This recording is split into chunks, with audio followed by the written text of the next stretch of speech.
എല്ലാവർക്കും നമസ്കാരം. ലിബറൽ റെസ്പോൺസിലേക്ക് എല്ലാവർക്കും സ്വാഗതം. ഖലീഫ ഉസ്മാൻ്റെ ചോര ഖുറാനിൽ വീണ കഥ വരെയാണ് നമ്മൾ പറഞ്ഞു നിർത്തിയത്.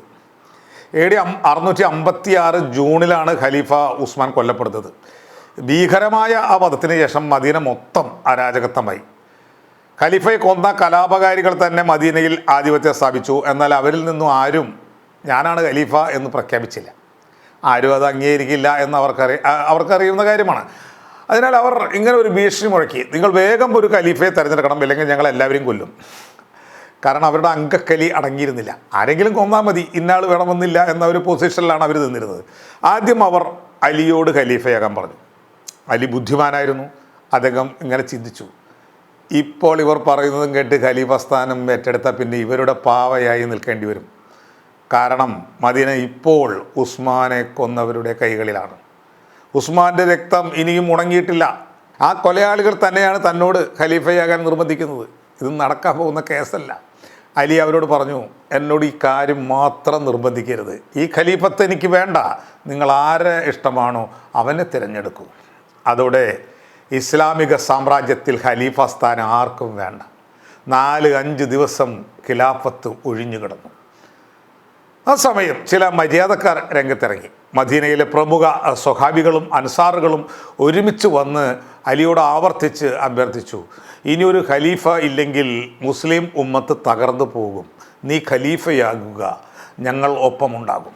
അങ്ങനെ പ്രധാനപ്പെട്ട എല്ലാവരും ബയ്യത്ത് കൊടുത്തതോടെ അലി ഖലീഫയാകാൻ സമ്മതിച്ചു. അലി ഇബ്നു അബി ത്വാലിബ് എന്നാണ് ഒരു കൂടിയുണ്ട് അലിയുടെ മുഴുവൻ പേര്. വിശ്വാസികൾ അദ്ദേഹത്തെ അങ്ങനെ ബഹുമാനപൂർവ്വം മാത്രമേ സംബോധന ചെയ്യാറുള്ളൂ. ഞാൻ ഒരു പുണ്യപുരുഷൻ്റെയും വിശ്വാസി അല്ലാത്തത് കൊണ്ടാണ് അലി എന്ന് മാത്രം എഴുതുന്നത്, ബഹുമാനക്കുറവ് കൊണ്ടല്ല. അലി വളർന്നു വന്നത് തന്നെ പ്രവാചകൻ്റെ സംരക്ഷണയിലാണ്. അതൊരു തിരിച്ചു നൽകിയ കടപ്പാടായിരുന്നു. അതെങ്ങനെയാണെന്ന് വെച്ചാൽ, മുഹമ്മദ് ജനിക്കുന്നതിന് തൊട്ടു മുമ്പ് അദ്ദേഹത്തിൻ്റെ അച്ഛൻ മരിച്ചു പോയിരുന്നു. അദ്ദേഹത്തിൻ്റെ വീട്ടിൽ കടുത്ത ദാരിദ്ര്യം. അപ്പോൾ മുഹമ്മദിൻ്റെ അച്ഛൻ്റെ ചേട്ടനായിരുന്ന അബൂ താലിബ് മുഹമ്മദിനെ സ്വന്തം വീട്ടിൽ കൊണ്ടുപോയി വളർത്തി. പിന്നീട് 29-30 വർഷം കഴിഞ്ഞപ്പോഴാണ് അബൂ താലിബിന് ഈ അലി എന്ന പുത്രൻ ജനിക്കുന്നത്. അബൂ താലിബിന് ഉൽപാദനശേഷി വളരെ വളരെ കൂടുതലായിരുന്നതിനാൽ ഒരു അംഗനവാടിയിലേക്കുള്ള കുട്ടികൾ സ്വന്തമായി ഉണ്ടായിരുന്നു. എല്ലാവർക്കും 2 ഈന്തപ്പഴമെങ്കിലും കൊടുത്ത് ജീവൻ നിലനിർത്തണ്ടേ. ആ സമയത്ത് മുഹമ്മദ് ഖദീജ ബീവിയെ കെട്ടി നല്ല ഗതിയിൽ ജീവിക്കുകയാണ്. നന്ദിയും കടപ്പാടുമുള്ള ഒരു നല്ല മനുഷ്യരായിരിക്കണം അന്ന് മുഹമ്മദ്. അദ്ദേഹം അലിയെ സ്വന്തം വീട്ടിലേക്ക് കൂട്ടിക്കൊണ്ടുവന്നു. 5 വയസ്സാണ് അന്ന് അലിക്ക്. സ്വന്തം മകനെ പോലെയാണ് പ്രവാചകൻ അലിയെ സ്നേഹിച്ചതും വളർത്തിയതും. ഞാൻ അള്ളാഹുവിൻ്റെ പ്രവാചകനാണ് എന്ന് മുഹമ്മദ് അവകാശപ്പെട്ടപ്പോൾ ഖദീജയോടൊപ്പം കണ്ണടച്ച് വിശ്വസിച്ച ആദ്യത്തെ കുട്ടിയായിരുന്നു അലി. അലിക്കപ്പോൾ 10 വയസ്സായിരുന്നു. പിന്നീട് തൻ്റെ പ്രിയപ്പെട്ട മകളായ ഫാത്തിമയെ അലിക്ക് വിവാഹം ചെയ്തു കൊടുക്കുന്നതും പ്രവാചകൻ തന്നെയാണ്. ഈ ഗാഢമായ ബന്ധം കാരണമാണ് പ്രവാചകൻ്റെ ജീവിതവും സ്വഭാവവും ഇത്രത്തോളം അടുത്ത് കാണാൻ അലിക്ക് സാധിച്ചത്. അപ്പോൾ അവരുടെ റിലേഷൻഷിപ്പ് ഡീപ്പാണ്. ഖലീഫയാകാൻ ഈ യോഗ്യതയൊക്കെ മതി. അലി ഖലീഫയായതിനു ശേഷം അഭിമുഖീകരിക്കേണ്ടി വന്ന ഏറ്റവും വലിയ വിഷയം രക്തപ്രതികാരം തന്നെയായിരുന്നു. ഖലീഫ ഉസ്മാനെ കൊന്ന ആളുകൾ മദീനയിൽ വിലസുന്നു. അവരെ പിടികൂടി ഉസ്മാൻ്റെ ചോരയ്ക്ക് കണക്ക് ചോദിക്കണ്ടേ? തീർച്ചയായും വേണം. പക്ഷെ പൊടുന്നതിന് പറ്റില്ല, എളുപ്പമല്ല. അലിക്കറിയാം, ഇപ്പോൾ രാജ്യം അസ്ഥിരമാണ്. കലാപകാരികൾക്ക് ഇപ്പോഴും സൈന്യബലമുണ്ട്. ഞാൻ ആദ്യം ഭരണം ശക്തിപ്പെടുത്തട്ടെ, പിന്നീട് തെളിവോടെ ശിക്ഷിക്കാം. ഇതായിരുന്നു അലിയുടെ ഒരു വിശദീകരണം. പക്ഷെ ദിവസങ്ങൾ കഴിഞ്ഞതോടെ പ്രതികാരദാഹികളുടെ എണ്ണം കൂടി വന്നു. അത് സാരമില്ല എന്ന് വെക്കാമായിരുന്നു. എന്നാൽ പ്രവാചകൻ്റെ ഏറ്റവും പ്രിയപ്പെട്ട ഒരാളിൽ നിന്നും അമർഷം ഉയർന്നു. ഐഷ ബീവി, പ്രവാചകൻ്റെ പ്രിയ പത്നി. ഉസ്മാൻ കൊല്ലപ്പെടുമ്പോൾ ഐഷ മദീനയിൽ ഇല്ലായിരുന്നു. അവർ ഹജ്ജിന് പോയി മെക്കയിലായിരുന്നു. ഹജ്ജ് ചെയ്ത് മദീനയിലേക്ക് മടങ്ങും വഴി തന്നെ ഉസ്മാൻ കൊല്ലപ്പെട്ട വാർത്ത ഐഷ അറിഞ്ഞു. അലി പുതിയ ഖലീഫയായി എന്നും പറഞ്ഞു. അതോടെ ഐഷ മക്കയിലേക്ക് തന്നെ മടങ്ങി. അലിക്ക് ഖലീഫയാകാൻ അർഹതയില്ല എന്ന അഭിപ്രായമൊന്നും ഉള്ളവളായിരുന്നില്ല ഐഷ ബീവി. എന്നാൽ ഉസ്മാൻ്റെ ചോരയ്ക്ക് പ്രതികാരം ചെയ്യലാണ് അതിപ്രധാനം, ഖലീഫയൊക്കെ പിന്നെ എന്ന ഒരു ചിന്താഗതിയായിരുന്നു ഐഷയ്ക്ക്. AD 656 ജൂണിലാണ് അലി ഖലീഫയാകുന്നത്. ഐഷ ബീവി പുതിയ ഖലീഫയുടെ പ്രവർത്തനങ്ങൾ 1-2 മാസം വീക്ഷിച്ചു. ഭരണകാര്യങ്ങളൊക്കെ നടന്നു പോകുന്നുണ്ട്. എന്നാൽ ഖലീഫ ഉസ്മാനെ കൊന്ന സംഘം മദീനയിൽ കറങ്ങി നടക്കുന്നു എന്നവർ അറിഞ്ഞു. ഏകദേശം ആഗസ്റ്റ് മാസമായപ്പോൾ ഐഷയുടെ ക്ഷമ നശിച്ചു. ഖലീഫ ഉസ്മാൻ്റെ കൊലയാളികൾക്ക് രക്തപ്രതികാരം വേണം അവർ പബ്ലിക്കായി ആവശ്യപ്പെട്ടു. ഈ അഭിപ്രായത്തിന് പൊട്ടുന്നതിന് പിന്തുണ ലഭിച്ചു. പ്രവാചക പത്നി എന്ന നിലയിലും ബോൾഡ് ആയ ഒരു മഹദി എന്ന നിലയിലും അവർക്ക് ഇസ്ലാമിക ലോകത്ത് വലിയ സ്ഥാനമുണ്ടായിരുന്നു. പ്രതികാരദാഹികൾ ഐഷയ്ക്കൊപ്പം ചേർന്നു. മുഹമ്മദിനെ പ്രവാചകനായി അംഗീകരിച്ച 8ാമത്തെ മുസ്ലിമായ തൽഹബിനു 7ാമത്തെ മുസ്ലിമായ സുബൈർ എന്നിവർ സൈന്യത്തെ സംഘടിപ്പിക്കാൻ തുടങ്ങി. ഐഷയ്ക്കൊപ്പവും ആളുകൾ കൂടി. ഖലീഫ എന്ന നിലയിൽ അലി പ്രതികാരം ചെയ്തില്ലെങ്കിൽ അലിയെ ആ സ്ഥാനത്ത് നിന്നും ഇറക്കും, എന്നിട്ടായാലും ഉസ്മാൻ്റെ ഘാതകരോട് ഞങ്ങൾ പ്രതികാരം ചെയ്തിരിക്കും. മദീനയിലേക്ക് നേരിട്ട് ചെന്ന് ഘാതകരെ കൊല്ലാൻ കഴിയില്ല. ഘാതകരിൽ പലരും സ്വന്തം നാടുകളിലേക്ക് തിരിച്ചുപോയി കാണും. ഇറാഖിലെ കൂഫ, ബസ്ര എന്നീ നഗരങ്ങളിൽ നിന്നാണ് അവർ വന്നിരുന്നത്. മാത്രമല്ല, ഘാതകരിൽ ചിലർ ഖലീഫയായ അലിയുടെ സൈന്യത്തിലും കലർന്നിരിക്കുന്നു. അതുകൊണ്ട് സേഫ് സോൺ ഇറാഖിലെ ബസ്രയാണ്. അവിടെ പോയി ഘാതകരെ നിഗ്രഹിക്കണം. വിമത സൈന്യങ്ങളെല്ലാം ബസ്രയിലേക്ക് നീങ്ങി. 3 കൂട്ടരുടെ സൈന്യങ്ങളും AD 656 സെപ്റ്റംബർ ഒക്ടോബർ അവസാനത്തോടെ ബസ്രയിൽ എത്തിച്ചേർന്നു. ബസ്രയിൽ അലി നിയമിച്ച ഒരു ഗവർണറുണ്ട്, ഗവർണർ ഉസ്മാൻ ഗുനൈഫ്. അദ്ദേഹത്തിനായിരുന്നു അവിടുത്തെ ഭരണ ചുമതല. പുള്ളി ഇവരുമായി സഹകരിക്കാൻ വിസമ്മതിച്ചു. അതുകൊണ്ട് പുള്ളിയെ അവർ തടവുകാരനാക്കി ബസ്ര പിടിച്ചെടുത്തു. ഐഷ ബീവി ഇറാഖിലെ ബസ്രയിലേക്ക് പുറപ്പെട്ട വിവരം പറഞ്ഞ ഉടനെ തന്നെ അലി ഇറാഖിലെ മറ്റൊരു നഗരമായ കൂഫ ലക്ഷ്യമാക്കി പുറപ്പെട്ടു. കൂഫയിൽ അലിക്ക് വലിയ ജനപിന്തുണയുണ്ടായിരുന്നു. കൂഫയിൽ നിന്ന് കൂടുതൽ സൈനികരെയും അതുപോലെ പിന്തുണയും സമാഹരിച്ച ശേഷം ബസ്രയിലേക്ക് പോയി എതിർ സൈന്യത്തെ നേരിടാം എന്നാണ് അദ്ദേഹം ഉദ്ദേശിച്ചത്. അപ്പോഴാണ് ആ സാവകാശം കിട്ടില്ല എന്ന് മനസ്സിലായത്. ഐഷ ബീവിയും സൈന്യവും ബസ്ര പിടിച്ചു എന്ന വിവരം അലി അറിഞ്ഞു. അലിയും സൈന്യവും പൊട്ടുന്നനെ കൂഫയിൽ നിന്ന് ബസ്രയിലേക്ക് നീങ്ങി. ഇരു സൈന്യങ്ങളും സംഗമിക്കുമെന്നായപ്പോൾ പ്രവാചകൻ്റെ ചില സമാധാനവാദികളായ സ്വഹാബികൾ സമാധാന ചർച്ചകൾക്കായി ഇറങ്ങി. അലി നേരിട്ടും അലിയുടെ പക്ഷത്തുള്ള പ്രമുഖരായ സ്വഹാബികൾ മുഖേനയും ആയിഷ ബീവിയുമായും ത്വൽഹയുമായും സുബൈറുമായും സമാധാന ചർച്ചകൾ നടത്തിയപ്പോൾ അവർ തമ്മിലൊരു ധാരണയിലെത്തി. രാജ്യത്തെ സ്ഥിതിഗതികൾ ശാന്തമാക്കിയ ശേഷം നീതി നടപ്പാക്കാമെന്ന് ഖലീഫ അലി അവർക്ക് ഉറപ്പു നൽകുകയും ഇരുപക്ഷവും യുദ്ധം ഉപേക്ഷിച്ച് പിരിഞ്ഞു പോകാമെന്ന് സമ്മതിക്കുകയും ചെയ്തു. അതോടെ ഖലീഫ ഉസ്മാനെ കൊന്ന കൊലയാളികൾ പേടിച്ചുപോയി. ഇവർ 2 കൂട്ടരും ഒറ്റക്കെട്ടായാൽ പിന്നെ തങ്ങളെ പിടികൂടി വധിക്കും എന്ന കാര്യം അവർക്കറിയാമായിരുന്നു.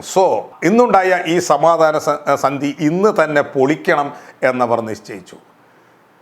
യുദ്ധം ഒഴിഞ്ഞു പോയല്ലോ എന്ന് സന്തോഷിച്ച് ഇരുചേരിയിലെയും സൈന്യങ്ങൾ കിടന്നുറങ്ങിയ ആ രാത്രിയിൽ ആ കൊലയാളികൾ ക്യാമ്പുകളിലേക്ക് അതിക്രമിച്ച് കയറി ഭീകരമായ ആക്രമണം അഴിച്ചുവിട്ടു. അതുമാത്രമല്ല അവർ ചെയ്തത്, ഐഷ ബീവിയുടെ ക്യാമ്പ് ആക്രമിച്ചത് അലിയുടെ ആളുകളാണെന്നും അലിയുടെ ക്യാമ്പ് ആക്രമിച്ചത് ഐഷ ബീവിയുടെ ആളുകളാണെന്നും അവർ വരുത്തി തീർത്തു. ഈ വെർഷൻ, ഞാനിപ്പോൾ പറഞ്ഞ ഈ വെർഷൻ സുന്നിപക്ഷ ചരിത്രകാരന്മാർ അംഗീകരിക്കുന്നില്ല. ഷിയാകളുടെ വെർഷനാണത്. അത് പറഞ്ഞു എന്ന് മാത്രമേ ഉള്ളൂ. എന്തായാലും പിറ്റേന്ന് പ്രഭാതത്തെ കീഴടക്കിയത് ചതി, വഞ്ചന എന്നീ 2 വാക്കുകളായിരുന്നു.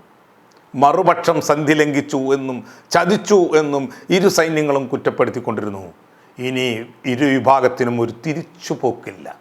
വർദ്ധിത വീര്യത്തോടെ ഇരു സൈന്യങ്ങളും തമ്മിൽ ഏറ്റുമുട്ടി. ഇതാണ് ചരിത്രത്തിൽ ജമൽ യുദ്ധം എന്ന് അറിയപ്പെടുന്നത്.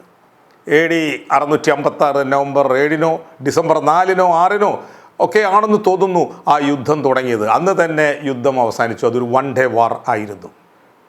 ഐഷ ബീവി തൻ്റെ ഒട്ടകത്തിൻ്റെ മുകളിൽ കയറിയിരുന്നാണ് സൈനികർക്ക് നിർദ്ദേശം കൊടുത്തിരുന്നത്. അലി തൻ്റെ സൈനികരോട് പറഞ്ഞു, ബീവിക്കൊന്നും വരുത്തരുത്, ഒട്ടകത്തെ മാത്രം വെട്ടി താഴെയിടണം. കാരണം ഐഷ എന്ന സ്ത്രീ അലിയുടെ കരളിൻ്റെ കഷ്ണമായ പ്രവാചകൻ്റെ ഏറ്റവും പ്രിയപ്പെട്ട ബീവിയാണ്. സൈനികർ അലിയുടെ നിർദ്ദേശപ്രകാരം ബീവിയുടെ ഒട്ടകത്തെ വെട്ടി വീഴ്ത്തി. ഒട്ടകത്തിൻ്റെ പുറത്ത് കെട്ടിയുണ്ടാക്കിയിരുന്ന മഞ്ചലിൽ ഐഷ ബീവി സുരക്ഷിതയായിരുന്നു. അവരെ സൗമ്യമായി താഴത്തേക്ക് ഇറക്കി മാന്യമായി ബസ്രയിൽ ഒരു വീട്ടിൽ കൊണ്ടുപോയി താമസിപ്പിച്ചു. ഐഷയുടെ പതനം സൈന്യത്തെ ഓട്ടോമാറ്റിക്കായി ചിതറിച്ചു. ഐഷ ബീവിയുടെ പക്ഷത്ത് പ്രമുഖരായ നേതാക്കന്മാരായ ത്വൽഹയും സുബൈറും ആയിരക്കണക്കിന് സൈനികരും കൊല്ലപ്പെട്ടു. ഇതിൽ സുബൈർ കൊല്ലപ്പെട്ടത് യുദ്ധം ചെയ്യാൻ കൂട്ടാക്കാത്തത് കൊണ്ടാണെന്ന് പറയപ്പെടുന്നു. ആ ദുരന്തം ഇങ്ങനെയാണ്. യുദ്ധത്തിന് മുമ്പ് അലിയുമായി കൂടിക്കാഴ്ച നടത്തിയ സുബൈറിനോട് പ്രവാചകൻ പറഞ്ഞ ചില വാചകങ്ങൾ അലി ഓർമ്മിപ്പിച്ചു പറഞ്ഞു. സുബൈർ അത് കേട്ട് മദീനയിലേക്ക് തിരിച്ചുപോയി. എന്നാൽ ആ തിരിച്ചു പോകുന്ന സമയത്ത് പ്രതികാരദാഹികൾ സുബൈറിനോട് ക്ഷമിച്ചില്ല. വലീദ് ഇബ്ൻ ജർമുസ് എന്ന ഒരു വ്യക്തി അദ്ദേഹത്തെ പിന്തുടരുകയും ഒരവസരം നോക്കി പിന്നിൽ നിന്ന് ആക്രമിച്ച് കൊല്ലുകയും ചെയ്തു. ഇസ്ലാമിൻ്റെ ചരിത്രത്തിലെ 7ാമത്തെ മുസ്ലിം അങ്ങനെ അവസാനിച്ചു. ത്വൽഹ എന്ന സഹാബി കൊല്ലപ്പെട്ടത് മറ്റൊരു ചതിയിലൂടെയായിരുന്നു. ജമാൽ യുദ്ധം നടന്നുകൊണ്ടിരിക്കുമ്പോൾ മർവാൻ ഇബ്ൻ ഹം എന്ന ഒരു കക്ഷി മറഞ്ഞിരുന്ന് അമ്പെയ്താണ് ത്വൽഹയെ കൊന്നത് എന്ന് പറയുന്നു. പണ്ട് ശ്രീരാമനാണ് ഇതേപോലൊരു ചതി ചെയ്തതായി നാം പുരാണങ്ങളിൽ കാണുന്നത്. ബാലിയെ മറഞ്ഞു നിന്ന് അമ്പെയ്ത് കൊന്നതിന് ശേഷം അദ്ദേഹം പറഞ്ഞു, ധർമ്മം പുലരാൻ ഇതല്ലാതെ മറ്റെന്തു വഴി. ഏകദേശം ഇതുപോലെ ചതിച്ച് അമ്പെയ്ത് കൊന്നതിന് ശേഷം ഒരു നെടുവീർപ്പ് ഇട്ടുകൊണ്ട് മർവാൻ ഇങ്ങനെ പറഞ്ഞത്രേ, ഇനി ഉസ്മാൻ്റെ രക്തത്തിന് മറ്റൊരു പ്രതികാരം വേണ്ട. നോക്കൂ, സുബൈർ 7ാമത്തെ മുസ്ലിമായിരുന്നു, ത്വൽഹ 8ാമത്തെ മുസ്ലിമായിരുന്നു. പ്രവാചകൻ്റെ ഏറ്റവും അടുത്ത ഈ 2 പ്രമുഖ സ്വഹാബികളുടെയും ഭരണം മുസ്ലിം സമൂഹത്തിൽ വലിയ ദുഃഖത്തിന് കാരണമായി. കാരണം അവർ അശറത്തുൽ മുബശ്ശിറയിൽ ഉൾപ്പെട്ടവരായിരുന്നു. സ്വർഗം ഉറപ്പിക്കപ്പെട്ട 10 പേരിൽ 2 പേരായിരുന്നു അവർ. പോരാട്ടം നടന്നത് ആര് തമ്മിലായിരുന്നു എന്നതും മുസ്ലിം ലോകത്തെ ഞെട്ടിച്ചു. ഫാത്തിമയുടെ ഭർത്താവും ഫാത്തിമയുടെ പിതാവിൻ്റെ ഭാര്യയും തമ്മിലായിരുന്നു യുദ്ധം. ഫാത്തിമ പ്രവാചകൻ്റെ മകളായിരുന്നല്ലോ. യുദ്ധത്തിന് ശേഷം ഐഷ ബീവി പ്രവാചകൻ്റെ പത്നി എന്ന നിലയിൽ തൻ്റെ വീട്ടിൽ കഴിയുകയും ധാരാളം ശിഷ്യർക്ക് വിജ്ഞാനം പകരുകയും ആരാധനയിൽ മുഴുകുകയും ചെയ്തു എന്നാണ് പറയുന്നത്. ഇസ്ലാമിക നിയമങ്ങളെക്കുറിച്ചും ഹദീസുകളെക്കുറിച്ചുമുള്ള അവരുടെ പാണ്ഡിത്യം, ആ പാണ്ഡിത്യം കാരണം പിന്നീട് പിൽക്കാലത്ത് മുസ്ലിം ലോകത്തിലവർ ഒരു പ്രധാന റഫറൻസ് കേന്ദ്രമായി ഇപ്പോഴും തുടരുന്നു.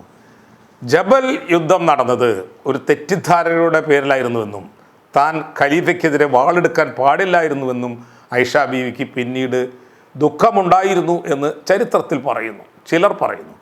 ഇനി മറ്റൊരു ചോദ്യം കൂടി ഇവിടെ ബാക്കിയുണ്ട്. ജമൽ യുദ്ധത്തിൽ ഐഷ ബീവി ജയിക്കുകയായിരുന്നെങ്കിലോ? എങ്കിൽ ഒരു പക്ഷേ ഇസ്ലാമിൻ്റെ 5ാമത്തെ ഖലീഫ ഒരു സ്ത്രീയാകുമായിരുന്നു. അവരുടെ പാണ്ഡിത്യം നമ്മളിന്ന് കൺസിഡർ ചെയ്യുമ്പോൾ മനസ്സിലാക്കാൻ കഴിയുന്നത് അവർ സ്ത്രീകൾക്ക് അനുകൂലമാക്കി ഖുർആൻ വ്യാഖ്യാനിച്ചെടുക്കുമായിരുന്നു എന്നാണ്. എങ്കിൽ അവർ തീർച്ചയായും മുസ്ലിം പുരുഷന്മാരെ കറുത്ത തുണിക്കുള്ളിൽ കയറ്റുമായിരുന്നു. നമ്മുടെ മുജാഹിദ് പാലിശ്ശേരി സാറൊക്കെ പർദ്ദയിട്ട് മതപ്രഭാഷണം നടത്തുന്ന ഒരു രംഗം നമുക്ക് ഭാവനയിൽ കാണാം. അതെന്തൊരു രസമാണ്. എന്നാൽ ഇക്കാര്യത്തിലൊരു ഡിസ്ക്ലൈമർ ഉണ്ട്. ഐഷ ബീവി ഒരിക്കലും ഖലീഫയാകാൻ ഉദ്ദേശിച്ചിരുന്നില്ല. അവർ യുദ്ധത്തിന് ഇറങ്ങിയത് ഉസ്മാൻ്റെ കൊലയാളികളെ ശിക്ഷിക്കണം എന്ന് ഒറ്റ ഉദ്ദേശത്തിൽ മാത്രമായിരുന്നു. പർദ്ദ എന്ന ഏർപ്പാട് ഐഷ ബീവി ഒരിക്കലും കാര്യമായി എടുത്തിരുന്നില്ല. അവർ ജമൽ യുദ്ധത്തിൽ പങ്കെടുത്തത് മുഖം മറച്ചിട്ടുമല്ല. ഐഷ ബീവി ജമൽ യുദ്ധത്തിൽ സൈന്യത്തെ നയിച്ചു, പുരുഷന്മാരോട് നേരിട്ട് സംസാരിച്ചു, പ്രസംഗിച്ചു. എന്നാലും ബീവിയുടെ ഒരു ഡയലോഗ് പിന്നീടുണ്ടായ സ്ത്രീ പുരുഷ വിവേചനങ്ങൾക്ക് കാരണമായിട്ടുണ്ടോ എന്ന് തീർച്ചയായും നമ്മൾ പരിശോധിക്കേണ്ടതുണ്ട്. പ്രവാചകൻ ജീവിച്ചിരുന്ന കാലത്ത് സ്ത്രീകളും പുരുഷന്മാരും ഒരുമിച്ച് ഒരു വാതിലിലൂടെ പള്ളിയിലേക്ക് പ്രവേശിക്കുമായിരുന്നു. പിന്നീട് അതുമൂലം കുറെ തട്ടലും മുട്ടലും ഉണ്ടായപ്പോൾ ഖലീഫ ഉമറിൻ്റെ കാലത്ത് ഉമർ ഒരു പ്രഖ്യാപനം നടത്തി, സ്ത്രീകൾക്ക് മാത്രമായി ഒരു വാതിൽ ഉണ്ടാക്കി അതിലൂടെ പോകണം സ്ത്രീകൾ എന്ന് അദ്ദേഹം കൽപ്പന ചെയ്തു.